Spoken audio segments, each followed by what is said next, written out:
अस्सलाम वालेकुम class, how you all? I hope you all are fine. हमारी जो है न्यू टॉपिक, न्यू जो है हमारा वो है गज़ल, न्यू टॉपिक। ठीक है, इसका नाम है, इस गज़ल का नाम है फिक्राना आए सदा कर चले। सही है। ये किसकी लिखी हुई है? ये गज़ल जो है मीर तकी मीर की लिखी हुई है। ये गज़ल ये पेज नंबर 156 पे आपको मिल जाएगी। सबसे पहले तो मैं आपको ये बताऊंगी कि गज़ल जो है, गज़ल किसे कहते हैं, यानी कि गज़ल जो है किसको कहा जाता है। तो कहते हैं गज़ल अरबी ज़बान का लफ्ज़ है। इसके लग़वी मायने हुस्न व इश्क की बातें करना। इसके शेर में एक मुकम्मल मफ़हूम अदा किया जाता है, यानी कि गज़ल जो है अरबी ज़बान से निकला है और इसके लग़वी मायने क्या है, यानी कि हुस्न व इश्क की बातें करना। और इसमें मतलब इसके आर में जो है, इसके जो शेर जो होते हैं उसमें एक मुकम्मल मफ़हूम अदा किया जाता है, यानी कि एक मुकम्मल बात की जाती है इनके अशार में। मीर तकी मीर है। मीर तकी मीर का तारुफ थोड़ा सा बताती हूँ आपको मैं कि मीर तकी मीर जो है कौन है। मीर तकी मीर आगरे में पैदा हुए। इनके वालिद मीर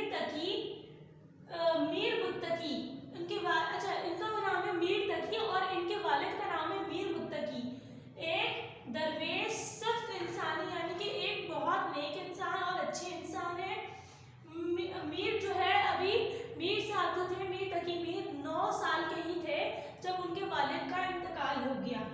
ठीक है। रोजगारी की तलाश में दिल्ली चले गए थे वो। वहाँ पर उन्होंने सिराजुद्दीन आरजू के शागिर्द बन गए वहाँ रहकर। और फिर क्या हुआ, उन्होंने मीर की बहुत ज़्यादा खातिरदारी करी, परवरिश करी और उनको बहुत ज़्यादा इज्जत बख्शी।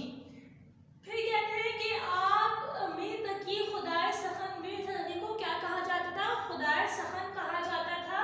उनकी गज़लों में इंसानी जज्बात, दर्द व गम की खुददारी, तकव्वल, कनात और दुनिया की हकीकत पाई जाती थी। यानी कि उनकी जो भी गज़लें होती थी उनमें इंसानी जज्बात होते थे, जिसको सुनकर इंसान का मतलब दिल पिघल जाता और दर्द होता था। उनकी गज़लों में खुददारी होती थी, यानी कि भरोसा होता, तकव्वुल, बिल्कुल भरोसा करना और हकीकत, दुनिया की हकीकत, अपनी बातें वो अपनी गज़लों में डालते थे।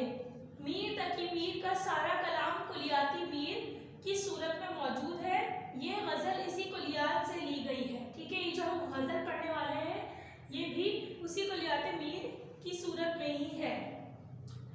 अब फिक्राना आए सदा कर चले, इसका पहला शेर पढ़ रही हूँ मैं, फिर उसको आपको मैं डिफाइन करूंगी कि इसके शेर में क्या बताया जा रहा है।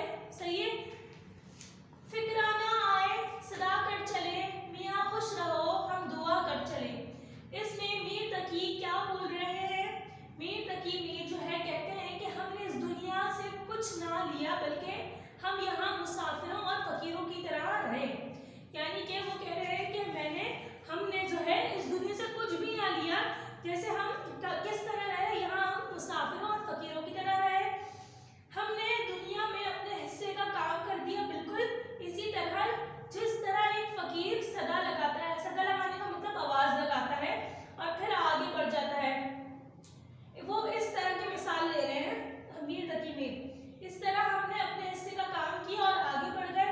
दुनिया ने किसी को ना कुछ दिया है और ना कुछ देगी। यानी कि वो बता रहे हैं कि इंसान जो कुछ करता है अपने बलबूते पर करता है, कभी भी दुनिया इंसान को मतलब कुछ नहीं देती और ना कभी दिया है।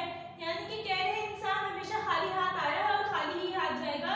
हमारे साथ सिर्फ हमारे आमाल जाएंगे, तो बेहतर यही है कि इस दुनिया में मुसाफिरों और फकीरों की तरह ही रहें। यानी कि किसी के साथ धोखेबाजी ना करें, झूठ ना बोलें, खयानत ना करें, किसी के साथ मतलब गद्दारी ना करें, यानी कि किसी को तकलीफ ना पहुंचाएं। और जिस तरह आप आए हैं उसी तरह आप जाएंगे, जिस तरह खाली हाथ आप इस दुनिया में आए हैं इसी तरह खाली हाथ जाएंगे। तो बेहतर है कि फकीरों और मुसाफिरों की तरह जिंदगी गुजारें। दूसरा अशार इनका, जो तुझ बिन ना जीने को कहते थे हम, सो इस अहद को अब वफा कर चले। यानी कि कह रहे थे, इस शेर में वो क्या बता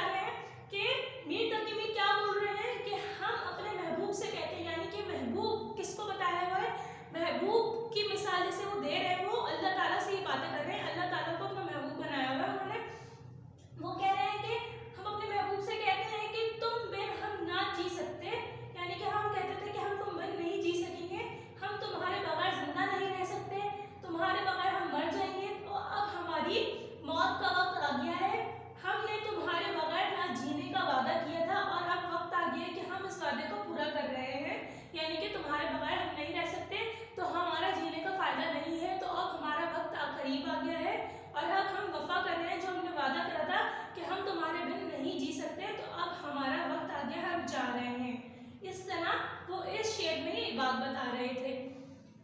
तीसरा है इनका दिए यूं, शेर नंबर 3 है दिखाई दिए यूं के बेखुद किया हमें आपसे भी जुदा कर चले। इस शेर में क्या बोल रहे हैं मीर तकी मीर, जब मेरा महबूब सामने नजर आता है तो मैं बेखुद हो जाता हूँ, यानी कि मुझ पे मेरा कोई इख्तियार नहीं रहता, मैं बिल्कुल अजीब सा हो जाता हूँ, यानी कि मुझे नहीं पता होता ये मैं हूँ या मैं नहीं हूँ। मतलब कि वो कहने लगे मैं अपने आप से ही जुदा हो जाता हूँ, मैं अपने काबू में नहीं रहता जब मैं अपने महबूब को सामने पाता हूँ। यानी कि खुदा ताला की बात कर रहे हैं, खुदा ताला को सामने नहीं देख सकते लेकिन महसूस कर सकते हैं, क्योंकि किस तरह से हम उसकी इबादत करेंगे, उसकी पैरवी करेंगे तो वो हमें महसूस होने लगेगा कि खुदा ताला हमारे साथ है।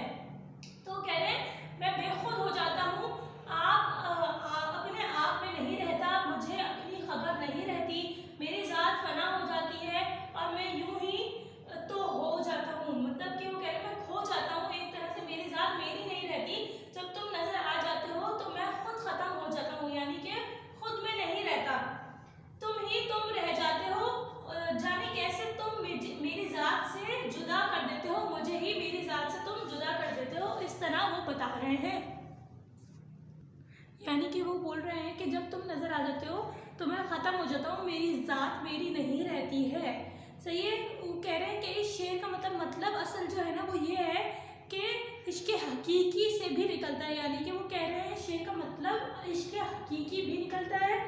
शायर कहता है कि खुदा नज़र आता है लेकिन इसके जलवे तख्लीक करदा हर चीज़ में नुमाया है, यानी कि एक मिसाल दी उन्होंने कि खुदा नज़र जो है मतलब नहीं आता लेकिन उसके जलवे हर जगह आपको देखने को मिलते हैं। पहाड़ देखेंगे तो आपको खुदा नज़र आएगा, आसमान, सूरज, चांद, सितारे, इंसानी कहने में अल्लाह ताला ने जो इंसानी मखलूक बनाई है, जो